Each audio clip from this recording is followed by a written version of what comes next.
Di sebuah kolam air hangat, terlihat ada seorang pria yang penuh banyak tato tengah menikmati air rendam ini. Akan tetapi saat sedang melepas penat dan menikmati kesunyian ini, tiba-tiba 5 orang muda menghampirinya yang langsung menusuknya. Seketika saja, kolam renang yang awalnya jernih pun berubah menjadi kolam darah. Siapakah mereka ini? Dan siapa juga bapak-bapak yang dibunuh ini?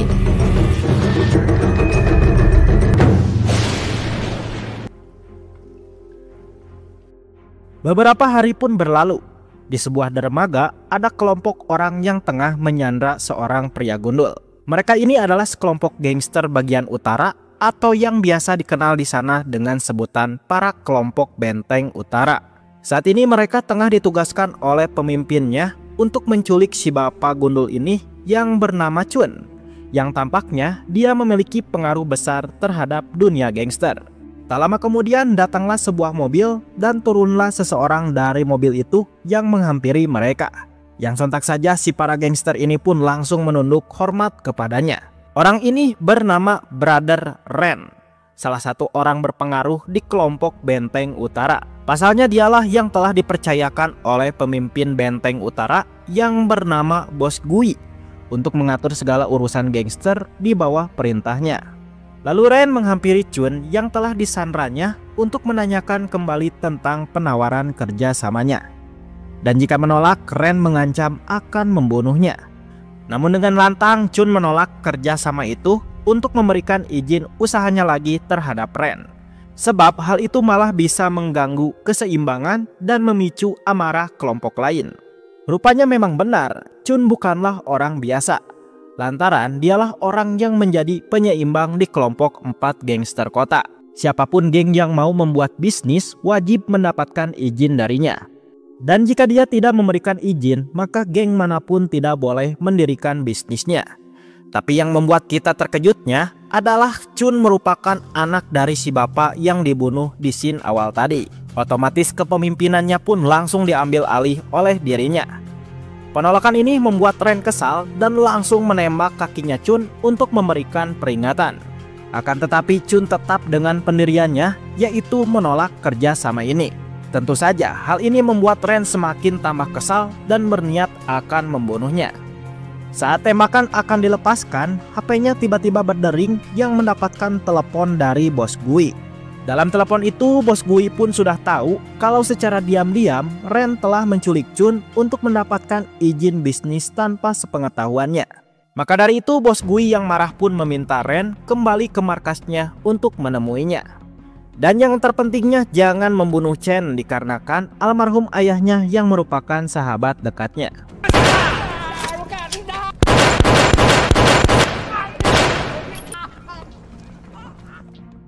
Sesampainya di markas, sang bos pun marah besar terhadap Ren yang telah bertindak sendiri tanpa perintahnya.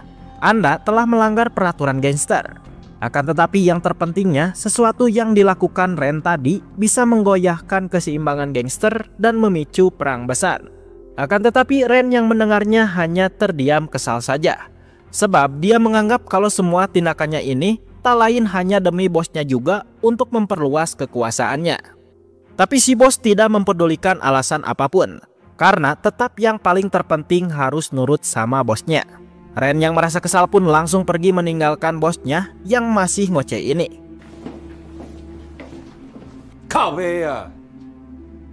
Dia pun memutuskan untuk pulang dulu menemui sang istri yang sudah menunggunya dari tadi. Walaupun Ren dikenal sangat kejam dan brutal, akan tetapi saat di rumah dia memiliki sifat kebalikannya, yaitu lemah lembut dan menyayangi istrinya.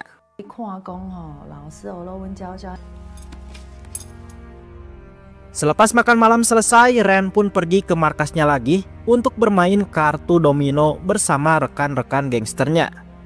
Permainan ini hanyalah sekedar hiburan sejenak saja untuk melampiaskan rasa kesal dan stres dari kehidupan gelap gangster.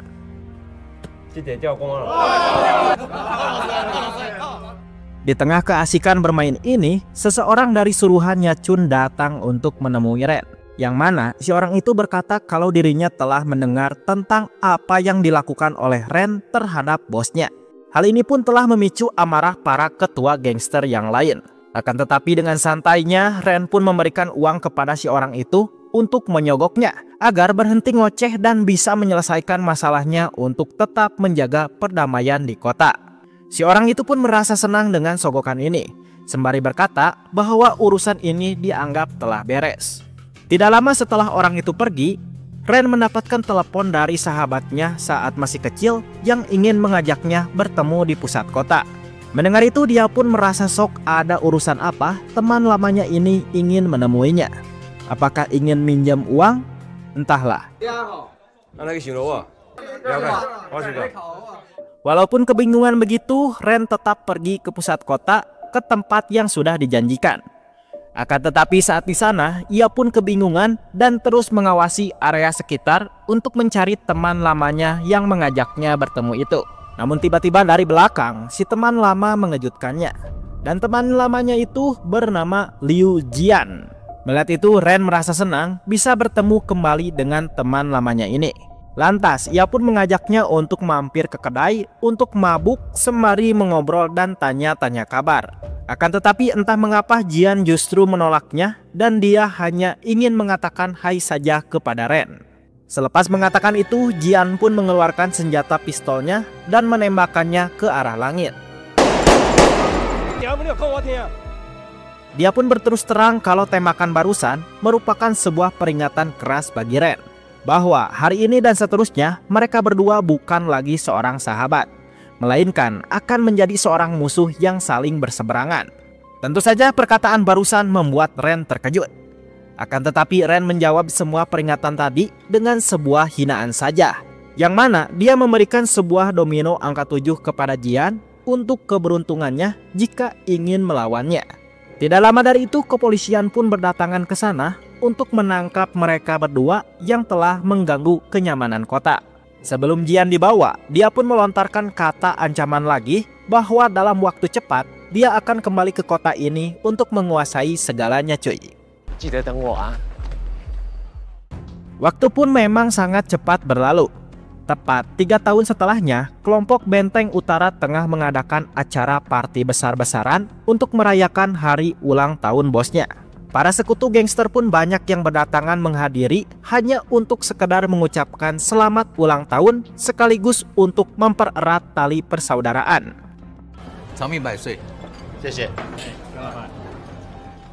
Di waktu yang sama, Big Cho, salah satu pentolan gangster yang sangat setia terhadap Ren, tengah bersantai di depan gedung untuk berjaga. Akan tetapi tidak lama kemudian sebuah mobil mewah berhenti di depannya. Yang lalu keluarlah 2 orang pria menghampirinya. Salah satu dari mereka yang berambut pirang pun memberikan uang kepada Big Cho untuk menjaga mobilnya ini. Dan jika ada yang lecet maka dia akan mematahkan tangannya Big Cho. Mendengar itu, Big Cho pun kebingungan siapa mereka berdua ini yang sangat tidak sopan sekali terhadapnya. Di tengah rasa kebingungannya itu, segerombol orang menghampiri yang langsung menodongkan pistol untuk mengancam Big Cho agar segera pergi dari sini. Ternyata mereka ini adalah para anak buahnya si pirang tadi yang tengah diperintahkan untuk menyusul ke dalam. Sedangkan di dalam, si pirang pun tengah menemui Chum untuk menyampaikan pesan dari bosnya mengenai kejelasan dari ajakan kerjasamanya. Tapi dengan keras Chum tetap menolaknya sebab dia yang tidak ingin bekerja sama dengan bisnis farmasi alias narkoboy. Penolakan barusan membuat si pirang geram yang membuatnya langsung menebas tangan Chum hingga jari-jarinya terpotong, cuy. Bos, gue 那么多次。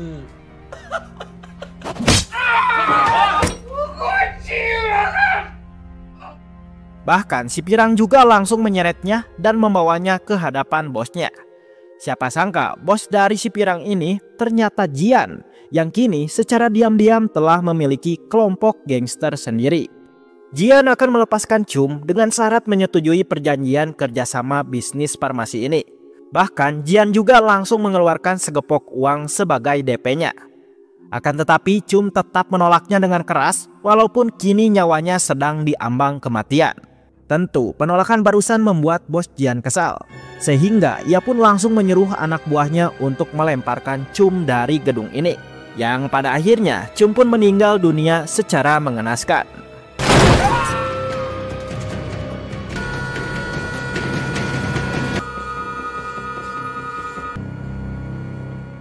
Selepas itu Bos Jian menghampiri orang kepercayaannya Chum yang sebelumnya telah dia culik juga, yang tak lain ingin mengajaknya untuk bekerja sama dalam bisnis haram ini.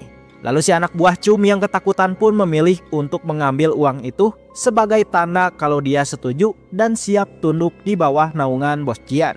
Kemudian Bos Jian pun menelepon Ren untuk memberitahu kalau dirinya telah kembali ke kota Taipei. Dan kini dalam waktu yang singkat dia akan segera menguasai segalanya.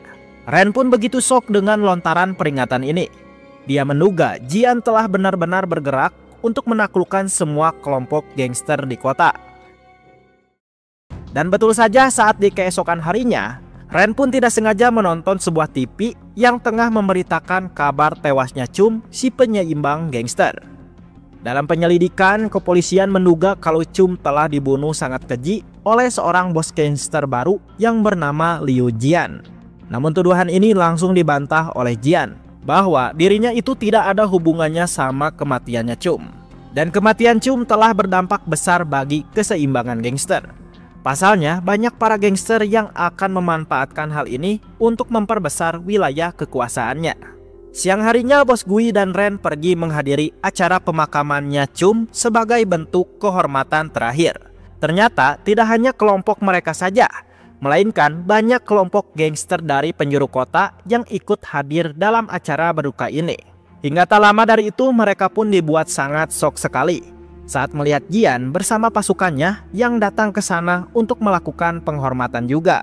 Dia menunduk di depan foto almarhum agar tidak dicurigai oleh mereka sebagai pelaku pembunuhan ini. Tapi tidak dengan Ren yang langsung menatap tajam ke arah Jian. Sebab dia yang sudah mengetahui semalam tadi Jian yang telah melakukan hal bejat ini.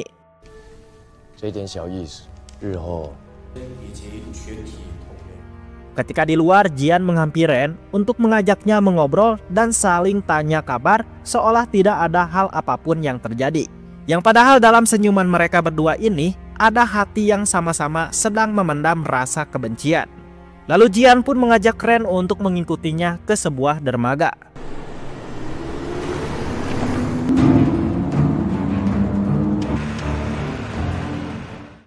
Sesampainya di dermaga, Jian memperlihatkan sebuah barang haram narkoboy yang rencananya dia akan segera edarkan untuk menghasilkan uang yang sangat banyak. Jian tahu kalau saat ini area kekuasaan Ren sangat luas sekali. Ada 7 klub malam, belum lagi ada 6 tempat panti pijatnya. Maka dari itu Jian mengajaknya untuk bekerja sama dengan membolehkan untuk mengedarkan barang haram ini di tempat kekuasaannya Ren. Tapi Ren pun dengan lantang menolaknya. Ren bisa saja menerima semua bisnis yang ditawarkan, tapi tidak dengan bisnis obat-obatan seperti ini.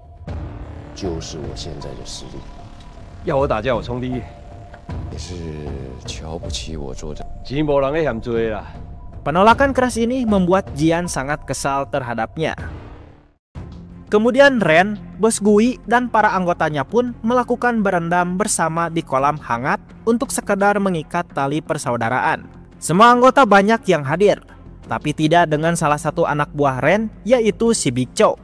Mereka juga sempat khawatir terhadap Big Chow karena teleponnya yang tidak aktif. Yang rupa-rupanya Big Chow tengah diculik oleh anak buah Jian untuk disiksa. Tanpa belas kasihan, si Pirang terus menghantam Big Chow tanpa ampun. Penyiksaan ini adalah awal peringatan yang besar untuk Ren. Hingga saat malam harinya, Ren bersama para pasukannya mendatangi markas Jian untuk menjemput Chow yang sudah dalam keadaan berdarah. Dalam pertemuan yang menegangkan ini, Jian berkata kalau inilah yang akan menimpa Ren di masa depan nanti jika tetap menolak ajakan kerjasamanya.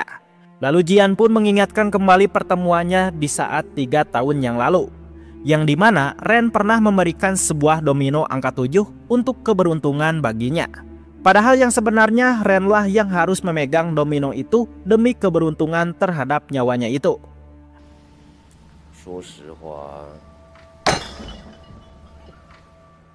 Ancaman barusan tidak membuat Ren takut. Yang ada justru ia semakin benci terhadap sahabatnya yang sangat psikopat. Ren sudah tidak bisa lagi menahan emosinya sehingga dia pun langsung memerintahkan pasukannya untuk menyerang. Alhasil tawuran kedua gangster pun tidak terelakkan cuy.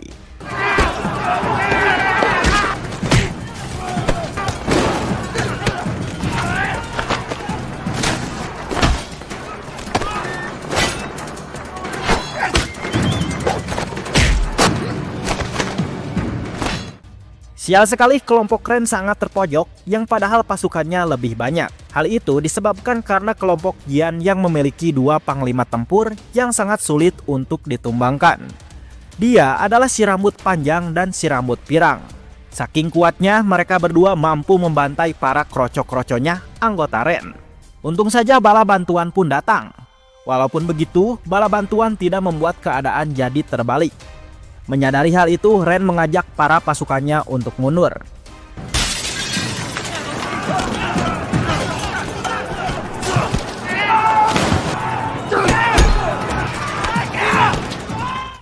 Di saat mereka sedang berlarian, si pirang mengambil pistol untuk menembak Ren.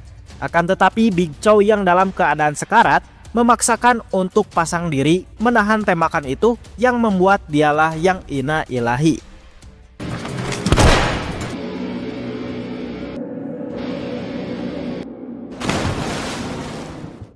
Tentu saja kematian Big Chow tengah memberikan duka mendalam bagi Ren. Dia merasa sangat marah sekali terhadap Jian dan tidak akan ragu untuk membunuhnya. Dia pun memerintahkan untuk mengumpulkan semua anggota benteng utara untuk melakukan balas dendam. Akan tetapi saat Ren bersama pasukannya akan pergi, dia pun tiba-tiba ditelepon oleh Bos Gui yang memintanya untuk membatalkan aksi balas dendamnya ini. Bos Gui beralasan tidak ingin kehilangan banyak anak buahnya lagi atas konflik yang lebih besar ini. Yang padahal sebenarnya Bos Gui merasa takut dan tahu kalau kekuatan mereka tidak akan seimbang jika melawan Jian yang sekarang. Dengan penuh frustasi, Ren pun terpaksa menuruti keinginan si bos untuk membatalkan misi balas dendam ini. Dia pun hanya meratapi depresi dan menyalahkan dirinya sendiri karena tidak bisa melindungi Big Chow, salah satu anggota yang pernah bersumpah setia terhadapnya. Batalnya penyerangan ini membuat Ah King, salah satu rekan Chow, marah besar dan menganggap semua ini adalah penghinaan besar bagi mereka.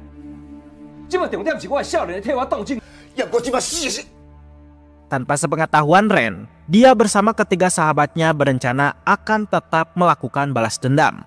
Hingga di keesokan paginya mereka berempat pergi ke dermaga untuk membakar semua barang kesukaan Chow sebagai bentuk penghormatan terakhir. Tak lupa mereka pun berkata ke arwahnya Chow kalau mereka akan melakukan balas dendam. Di hari itu juga mereka pun mulai bergerak dengan terus memantau aktivitas keseharian Saiko alias si pirang. Kemanapun Saiko pergi, mereka berempat akan terus memantaunya dari kejauhan. Hingga saat malam harinya, Saiko bersama rekannya pergi ke sebuah klub malam untuk menikmati kemaksiatan duniawi. Mereka menghisap narkoba cukup banyak yang membuatnya jadi oleng parah. Di saat itulah hal ini pun dijadikan kesempatan oleh Ah King bersama ketiga sahabatnya untuk melakukan penyerangan.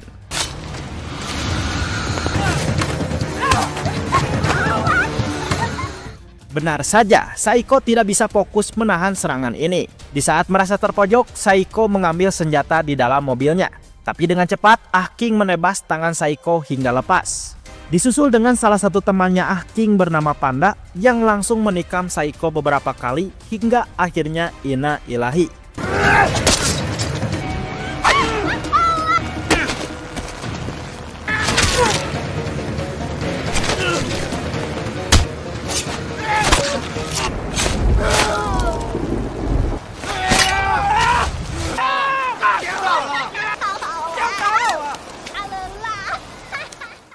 Mereka pun merasa lega telah berhasil melakukan balas dendam.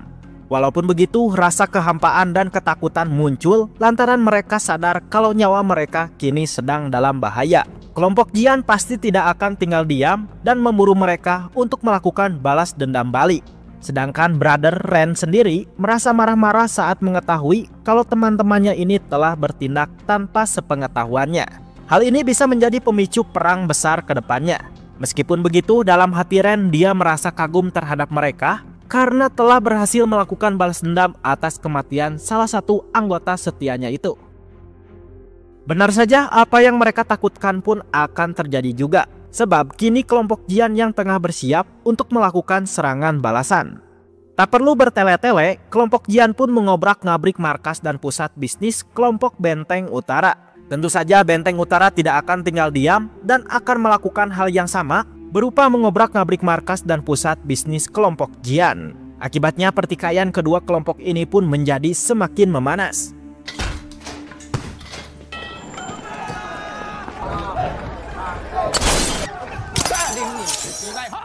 Hingga pada puncaknya, kedua kelompok gangster pun tengah bersiap untuk melakukan tawuran yang besar. Akan tetapi sebelum pergi ke TKP, Ah King meminta sahabatnya yaitu Panda untuk tidak ikut dalam perang besar ini. Lantaran dia khawatir Panda akan terbunuh karena telah diincar oleh mereka. Panda pun menyetujuinya. Selepas itu mereka semua pun langsung pergi ke tempat yang sudah dijanjikan untuk berperang. Jalanan yang harusnya sunyi kini malah menjadi hujan darah akibat perang gangster ini.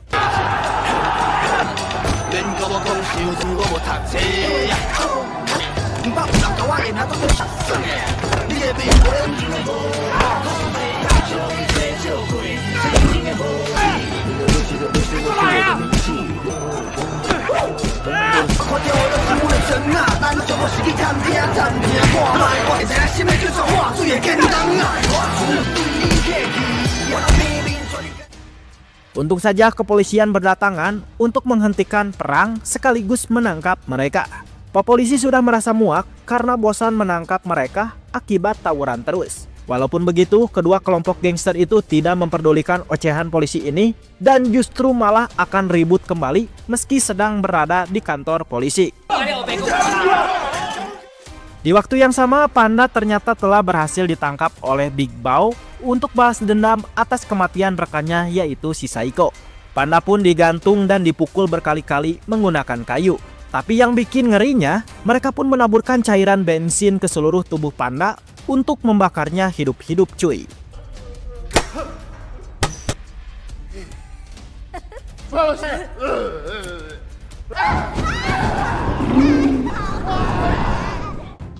Lalu mayat Panda yang sudah disemen pun dikembalikan ke depan markas Benteng Utara. Bahkan kepolisian sampai datang ke sini untuk mengolah TKP atas pembunuhan yang mengejamkan ini.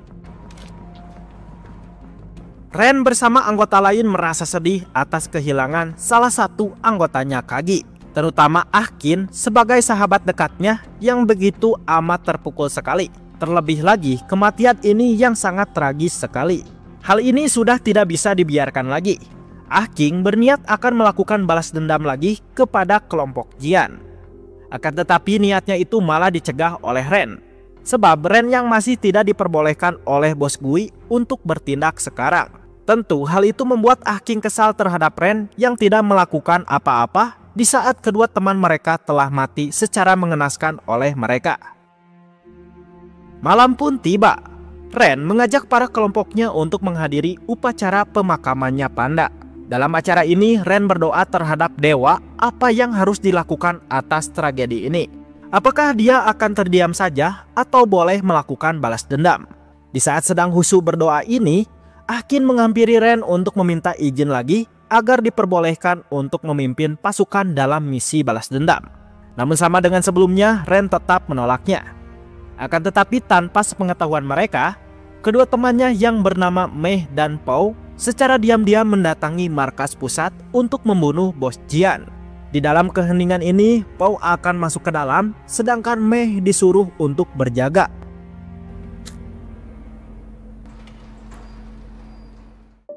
Setelah cukup lama menunggu, Mei pun begitu panik saat Pao tidak kunjung datang. Dia pun langsung keluar dari mobil untuk mengeceknya. Akan tetapi begitu terkejutnya saat dia melihat Jian sudah berada di hadapannya. Bahkan para pasukannya juga telah bersiap di segala penjuru untuk menembaki Mei. Untung saja Mei berhasil masuk ke dalam mobil dan selamat dari serangan mereka. Saking paniknya, Mei pun mengemasi barang-barangnya dan berniat akan pergi dari kota dalam sementara waktu. Dia pergi ke pelabuhan untuk pergi menyeberang menggunakan kapal.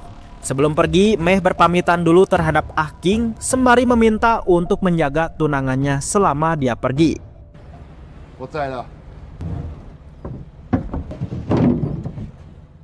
Selepas itu, Ah King pun menemui Pao yang tengah tertidur di apartemennya. Dan entah apa yang terjadi semalam, Pao ternyata tidak mati saat dalam aksi pembunuhan Bos Jian. Ahkin marah besar terhadap Pao yang telah meninggalkan Mei sendiri di dalam mobil yang membuatnya hampir saja mati. Imbasnya, Mei yang takut diincar memilih untuk pergi keluar kota sementara waktu. Dan kini persahabatan yang tersisa hanya tinggal 3 saja. Dia, Pao, dan Ren. Dengan penuh emosi, Pao menjawabnya kalau dia merasa takut saat malam tadi, yang membuatnya memutuskan untuk kabur tanpa sepengetahuannya Mei. Ternyata aksi semalam merupakan rancangannya Ahkin yang ingin membunuh Jian. Walaupun begitu, aksi mereka harus gagal karena ketatnya pengawalan Bos Jian. Di sisi lain, Bos Gui dan Ren tengah berbincang untuk membahas tentang pertikaian dengan kelompok Jian akhir-akhir ini. Ren merasa kesal terhadap bosnya itu yang selalu menolak untuk melakukan pergerakan balas dendam. Akan tetapi Bos Gui menenangkannya. Dia berkata akan turun tangan untuk menangani masalah ini. Lalu para petinggi gangster pun dikumpulkan dalam rapat yang sangat penting. Bos Gui para petinggi untuk menjadikan penengah lantaran dia yang berencana ingin membuat gencatan senjata dengan kelompok Jian. Tak lama dari itu Bos Jian beserta pasukannya pun datang untuk menghadiri negosiasi perdamaian ini. Permintaan Bos Gui jelas yakni ingin menghentikan peperangan ini untuk mencegah terjadinya hujan darah lagi. Akan tetapi Bos Jian yang mendengarnya pun langsung tersenyum tipis sembari menghina Bos Gui untuk tetap diam dan menyaksikan saja. Sampai kapanpun Jian tidak akan berhenti melanjutkan perselisihan berdarahnya dengan Ren. Lontaran kata barusan membuat anak buah Ren murka. Akan tetapi keributan berhasil ditenangkan kembali setelah Jian pergi dari sana. Selepas itu Bos Gui meminta Ahkin untuk mengobrol berdua dengannya. Bos Gui ingin menceramahi Ahkin agar berhenti bertindak sendiri dalam upaya balas dendam sebelum ada perintah darinya. Di dalam mobil Bos Gui menceritakan tentang arti Gatao yang sebenarnya. Gatao bukanlah sekedar gangster saja yang hanya dipandang sampah di mata masyarakat, melainkan kebersamaan satu sama lain dan kepatuhan terhadap kelompok yang mengartikan Gatao sebenarnya. Maka dari itu Bos Gui meminta Ahkin untuk menjadi Gatao yang terhormat, bukan untuk menjadi seorang gangster. Ceramah tak berhenti sampai di sana saja. Ketika di markas, Bos Gui kembali mengingatkan King untuk menaati peraturan gangster. Tindakan King malah justru akan memicu perang besar dan menimbulkan banyak korban lagi. Bos Gui mengerti dengan apa yang dirasakan oleh King akibat telah kehilangan kedua temannya. Akan tetapi pikirlah anggota lain juga. Jangan sampai pertikaian ini menjadi semakin besar dan banyaknya korban jiwa lagi. Namun sia sekali sebanyak apapun ceramah itu tidak masuk ke telinga King yang sudah diselimuti balas dendam ini. Sampai kapanpun dia tidak akan pernah merasakan hidup tenang sebelum ambisi balas dendamnya terbalaskan. Jawaban ini membuat Bos Gui emosi yang bahkan jantungnya pun langsung terasa sakit. Siapa sangka selama ini Bos Gui telah menyembunyikan penyakitnya ini dari siapapun. Dengan penuh kesakitan dia meminta Ahking untuk mengambilkan obat jantungnya di dalam lemari. Akan tetapi Ahking pun tidak memberikan obat itu yang membuat Bos Gui pun tewas. Dia sengaja tidak memberikan obatnya agar tidak ada lagi orang yang menghalang-halangi ambisinya ini.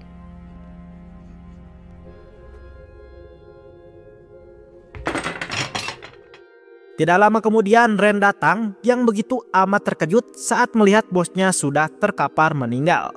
Ren marah besar dan menduga kalau Ahkin telah membunuhnya. Namun saat melihat ada obat jantung di meja, Ren tersadar kalau bosnya ini mati bukan karena dibunuh, melainkan terkena serangan jantung. Kematian Bos Gui memang telah meninggalkan luka mendalam bagi para sekutu dan kelompok. Dan kini kelompok Benteng Utara sepenuhnya akan diambil oleh Ren. Walaupun begitu, Ren tidak merasakan senang dan justru malah terus teringat dengan sosok bosnya ini. Di tengah rasa kesedihannya ini, dia pun mendapatkan surat dari Mei, yang dimana di dalam surat itu berisikan curhatan yang sangat panjang. Mei merasa sangat kesepian sekali semenjak pergi dari kota. Rasa kehampaannya selalu muncul seolah tidak ada gairah lagi dalam hidupnya ini. Maka dari itu dirinya berniat akan mengakhiri seluruh rasa kehampaannya ini. Yang mana di waktu yang sama, Mei tengah berjalan ke atap gedung untuk bunuh diri.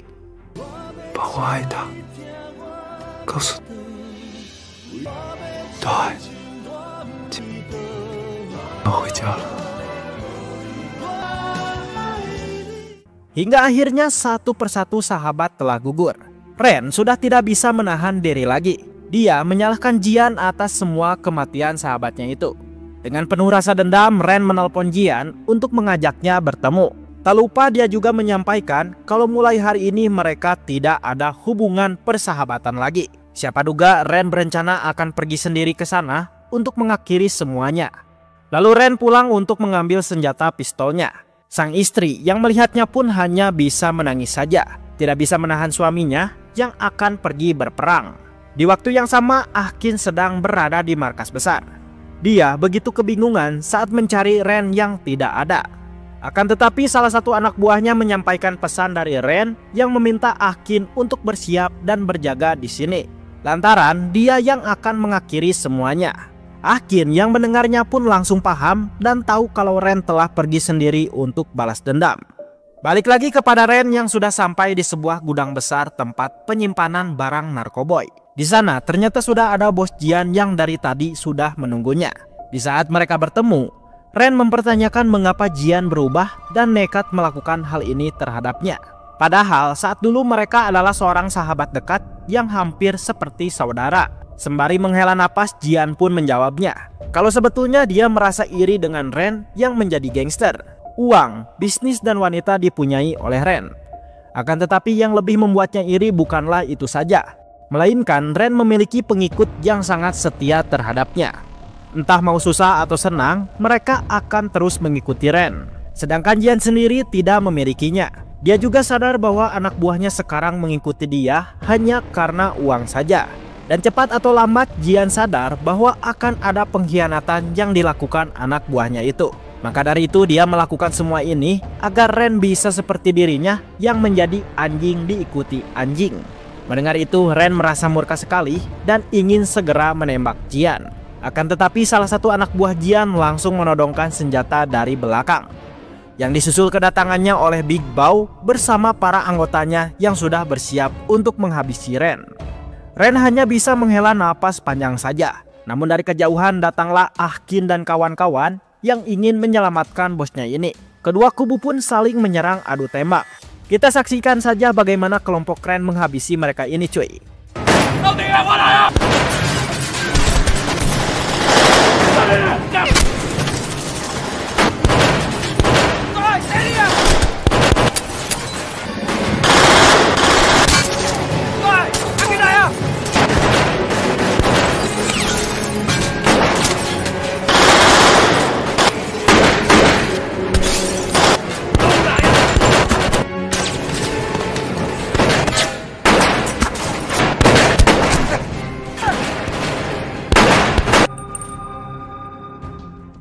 Singkatnya kelompok Ren berhasil menghabisi dari mereka. Meskipun Jian dan Big Bao tidak berhasil dibunuh karena berhasil meloloskan diri. Tak lama kemudian polisi datang yang ingin menangkap mereka.